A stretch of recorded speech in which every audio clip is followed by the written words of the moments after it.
Welcome back everyone. In this session we are going to learn about trigonometric ratios, and this topic is one of the most important topic of trigonometry because this will be acting as a basic building block for entire trigonometry, right? So let's understand it very carefully. So before proceeding to trigonometric ratio, I want you to focus upon one important thing. We are going to learn about the right angle triangle. Let's say this is a right angle triangle in which this angle B is 90 degree. So if this angle B is 90 degree, then this angle will be my hypotenuse. This is certainly be the hypotenuse, right?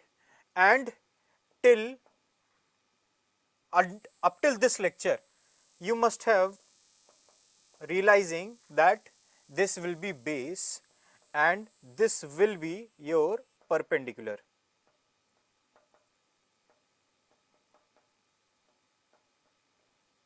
This will be the perpendicular. Now, see what I am going to do over here. There is one thing that you need to learn. Hypotenuse in any right angle triangle, the hypotenuse is always the side opposite to 90 degree. But this base and this perpendicular, they keeps on changing. Currently, I have taken this angle theta into the account, and that is why this angle, this side BC is acting as a base, because this theta have been formed on this side BC, and that is why it is acting as a base, and the third side will be my perpendicular. What if I have taken this angle into the account? So let's draw one more similar. Let's draw this triangle again, A, B and C, and in which I have this angle as alpha, right? Now obviously this will be my hypotenuse. This will be my hypotenuse. What about base and perpendicular? Now again, this alpha angle have been formed on this side AB, and that is why in this case this side AB will be my base. This must be a very new thing that you guys must be learning, but remember students, this is the way how we proceed in trigonometry. In this class as well, in this chapter as well, also in coming higher classes as well, right? You need to focus trigonometry in this point of view only, right? And since the third side remaining will be my perpendicular, this will be my perpendicular. So let's name them. This is perpendicular, that is P, hypotenuse will be H and base will be small b. Again hypotenuse will be H, base will be small b and perpendicular will be P. Now coming back towards our topic, that is trigonometric ratio. What are trigonometric ratios? Let's understand. See, as I have already told you, trigonometry is what? Trigono, that is the relation between three sides, right? And we are going to find out the ratio between the three sides of a triangle. So we have the three sides and we are going to find out the ratio between them, that is perpendicular to hypotenuse, hypotenuse to base, base to perpendicular, and then all the possible combinations that we can form over here, we are going to try it over here. So let's try out our first, that is perpendicular to hypotenuse. Perpendicular to hypotenuse. What next? Let's take base to hypotenuse, and the third ratio will be base upon perpendicular upon base. Third ratio what I am taking is perpendicular upon base. Now let's try to make all the possible ratios right over here. So what I am going to do, I am just going to inverse them, base upon perpendicular and then hypotenuse upon base and then hypotenuse upon perpendicular, right? I have 6 ratios and that are the all the possible combinations of the ratios in this triangle I can form, right? There is no more ratios I can, you name it, I have already listed it over there, right? I have taken the combination of these two, I have taken the combination of these two, I have taken the combination of these two, and I have reversed them, right? So all the possible 6 combinations are there. What mathematicians observed that at a particular value, let's say this theta, this theta is 30 degree. So at this 30 degree, if we form a right angle triangle, then whatever the length of perpendicular base and hypotenuse, these ratios remains the same. I hope it is clear. Let me again revise what I just said. Reiterate. If this theta is, let's say, 60 degree, then what mathematician observed that whatever the length of perpendicular base or hypotenuse, these ratios remains the same for all the 60 degree triangles. For all the 90 degree triangles, these ratio will be same. For all the 45 degree triangles, these ratios will be same with their respective.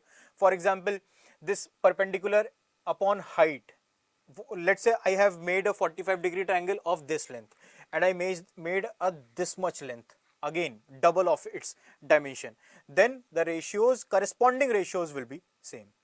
And now since there was a particular relation was observed between them, so what scientists did, they named these ratio, and what they named this ratio, first one perpendicular upon hypotenuse, is sine. Base upon hypotenuse was cosine. Perpendicular upon base was tangent. Base upon perpendicular was cotangent.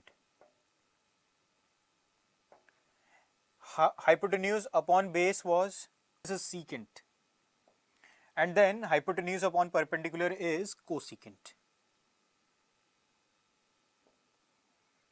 And since, as you can see, this hypotenuse, perpendicular and base, they are about a particular angle only. For example, you take this theta, then perpendicular will be AB and the base will be BC. What if you take this angle alpha, then perpendicular will be BC and the base will be AB. So these ratios have to be taken with respect to some angle, and that is why they are in the, when we write them, we write them with respect to their angle, in which, with respect to which angle we are taking these ratio into the account, right? So we always mention which angle we are taking into the account, or with respect to angle, right? So for example, let's understand more of it. For example, you have to find out the perpendicular upon hypotenuse ratio with respect to theta. Now sine with respect to theta can be written as sine theta, right? In the short form, we write it as sine only. This is written as cos only, right? So in the short form, this angle is written as sine. These are the short form: tan, cot. See, this is cotangent, so I have written the short form as cot. The short form will be sec and the short form will be cosec. I hope it is making sense to you, right? So if I have to take sine theta, then sine theta will be what? Perpendicular upon hypotenuse, and perpendicular will be what? AB, and hypotenuse will be what? AC. Similarly, if I want to calculate cos theta, so cos theta with respect to theta will be what? Base upon hypotenuse. So base is nothing but BC and hypotenuse will be AC. Making sense? Proceeding forward, what about tan theta? See, what if I take tan theta, then again perpendicular upon base, that is AB upon BC. I hope it is making sense to you, right? And proceeding forward, all I need to do now, is just to do the inverse of these three. So as I know cot theta, how I have achieved cotangent out of tangent is I just reverse them. So BC upon AB, and then sec theta would be AC upon BC, and then cosec theta will be AC upon AB. I hope it is making sense to you, right? Now, let's take one more example out of here, and what I am going to do, I am going to calculate the trigonometric ratios with respect to alpha. Now, tell me, what will be the value of sine alpha? See, sine alpha would be what? Again, perpendicular upon hypotenuse. So, BC upon AC. I hope it is clear to you, BC upon AC. Cos alpha would be what? AB upon AC. Similarly, tan alpha is what? Tan is what? Perpendicular upon base. So, tan is what? Perpendicular upon base. That is BC upon AB. Cot is what? 1 upon tan alpha. So, this would be AB upon BC, and then sec alpha would be, see, sec is what? 1 upon cos. So, AC upon AB, and then finally cosec alpha. Cosec alpha will be what? AC upon BC. So, that was all about trigonometric ratios, right? There are few things that you must have been noticing that I have been considering perpendicular base and hypotenuse with respect to angle, and you have to do the same. And there are few things that are pretty much obvious right over here. For example, if I have to write few formulas, let's write few formulas as well from this observation only. There was first formula what? Sin theta is equals to 1 upon cosec theta. That I can say, everyone. Next thing is, what about cos theta? So, cos theta can be written as 1 upon sec theta. And finally, tan theta will be equals to 1 upon cot theta. I hope it is clear to you, right? And there is one more formula that can be written right from here. Let's make some space. See, as you can see, just notice these three. Just notice these three, right? How I have achieved perpendicular upon hypotenuse, base upon hypotenuse, and then perpendicular upon base. So, what if I divide 1 and 2? What if I divide sine upon cos? I will be getting tan, right? So, tan theta will be equals to sine theta upon cos theta. Just verify these, you can verify, right? See, if I divide these two, what will happen? H and H will cancel out, P upon B will remain in the end, right? So, now we have finished the part of trigonometric ratios, and let's practice some questions. That was all about this lecture. Thank you so much.